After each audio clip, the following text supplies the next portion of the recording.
ing Ngastina Koko Prabu lang-langing driya mangu-mangu mangun kung kanduhan rimang lirlena tanpa kanin yen tang tulusa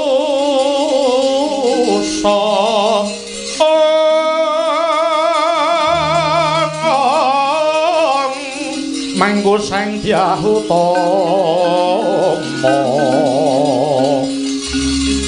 mangkono sang nata mudha wis nyolong ngrepa Yai Prabu wonten dawuh Koko Prabu bilih kepareng kula badhe nyuwun pamit kula badhe tumut ngupadi dhateng mendranipun putu kula pun parikesit tuwin babar pisan ngupadi mendranipun Yai Prabu Kresna menawi makaten kepareng Paduka Koko Prabu mboten langkung namung saged ngaturaken genging panuwun kunjuk Paduka Koko Prabu Mandura saha nderekaken wilujeng tindak Paduka Koko Prabu Dimas Werkudara Dimas Werkudara Yai Prabu Nakula liyane Prabu Sedewa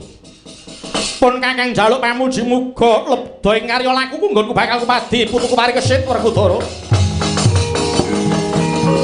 ya telangening kalang yuwana gelar panda muncar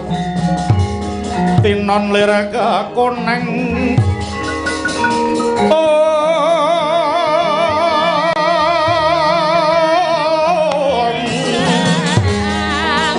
surem sorote tanpa deng